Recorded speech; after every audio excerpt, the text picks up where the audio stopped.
Alright, welcome back to Wildlife Trek, my franchise mode build here in Planet Zoo. Just hanging out with the flamingos today. The flamingos are just wonderful birds. There's a reason everybody puts them at the front of their zoo. They just draw in the people, and they're not hard to take care of at all. Just give them a little bit of enrichment, a forage pool, some water, and a little bit of shelter, and they are happy. They don't get sick very often. They're just nice to have. In contrast to these disease-ridden peafowl, the most annoying animal to have in the game. We haven't had a disease outbreak in a little while with these, fortunately, but it will happen again. And when it does, they will all get sick at once. Really considering just getting rid of them and putting something else there. But that will be for a different episode. Ooh, guessing tickets are underpriced. Look at that. I can fix that. Let's go to 10 and 7. See if they'll pay that. Always like that alert. Alright. Today, though, I'm not going to be messing with the peafowl. The flamingos are pretty much done. Today's build is going to be the Ringtailed Lemur habitat. So it's going to go right over here off the side of our Little Learner's Adventure cabin. And this is going to be a really fun build. So what's going to happen? This is going to be a habitat composed of a couple of islands with some water in the middle and a pathway that goes over the water. The lemurs will be able to use both islands by crossing over the visitor path with a series of climbing apparatuses. So it's going to be a lot of fun. I think I may have to move this path outward here a little bit to make enough room.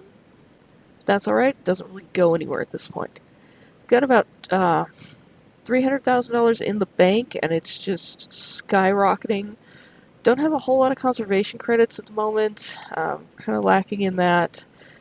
It's alright, we'll get more in the future. I did start up a breeding zoo to breed animals for conservation credits.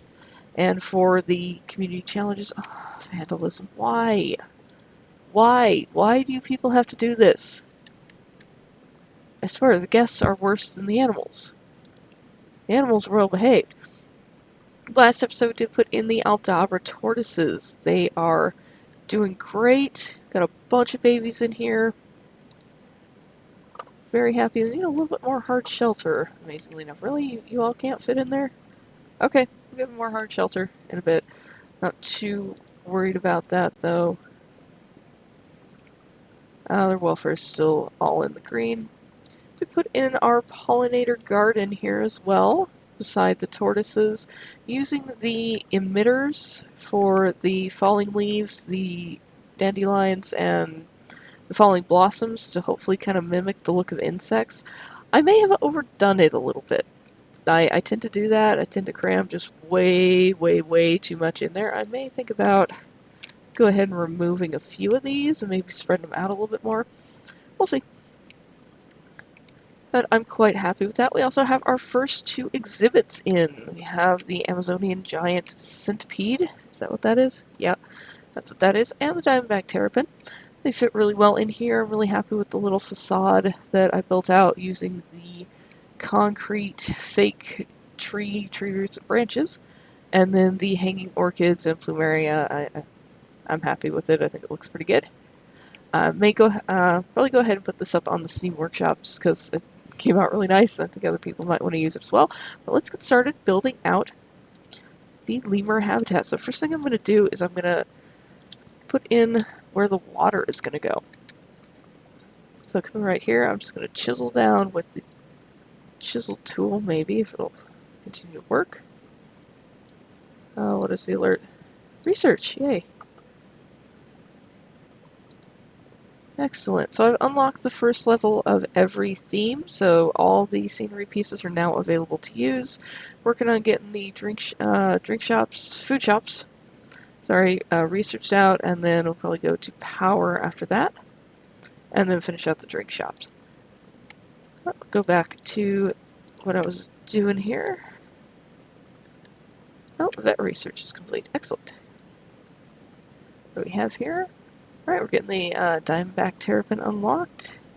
And then we'll get the Centipede. That way we can gussy up their habitats a little bit more. Their exhibits, actually.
Alright, welcome back. We've gotten quite a bit done here today. The lemur habitat is in. They are actually using it. They're actually using their shelters up here, which is great. Still have our albino, hoping that he would breed. We did finally find 2 females on the marketplace. I was able to snatch those up. They're not spectacular in terms of genetics, but hey, they're females, and female lemurs seem to be hard to come by. Unfortunately, he's pretty old, so he's probably not going to breed. I do have another male in my trade center for when he dies, we can replace him. Won't be albino, though. I was hoping for little baby albino lemurs. But, that being said, the habitat is in. It's lush, it's beautiful, and the guests seem to love it. Let's see if we have any opinions. Alright, they are liking it. Getting good views. You can see the animals really up close. There's no obstructions. They do use all the ropes. Then we have our indoor viewing area here. We also have our first educator in. So we do have animal talks. And the topic is, of course, the ring-tailed lemurs. They can't throw food in from here because the glass barrier obstructs it, but that's alright. They still do the talk, which is just great. The exhibits are a huge hit. I did go ahead and put this facade up on the workshop if anyone wants to use it. Got our education boards, our conservation boards in.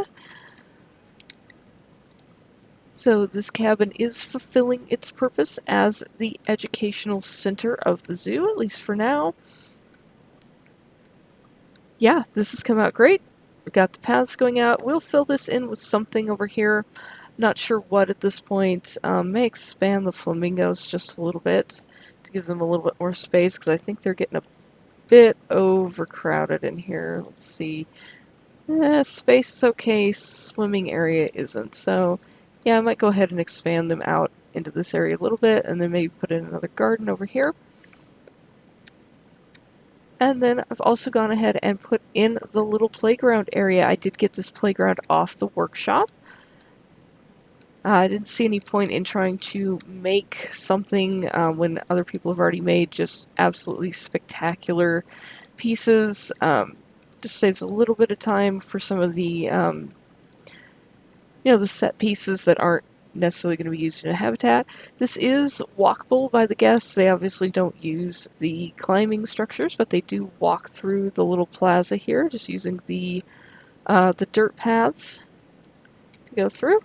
Here we go. They're going to walk right on through. So this is coming out really well. I'm very happy with this. Need to build this area out a little bit more. Probably just with some planting. I won't try to put any habitat or anything else in there. We'll just plant that out like over here. But yeah, thank you so much for joining me today. Building out the ring-tailed lemur habitat was just so much fun. I'm loving it. Loving how the zoo's coming together. If you enjoyed this, please feel free to give this video a like. Make sure you subscribe if you want to see more content from me. I really do appreciate it. And I will see you in the next one.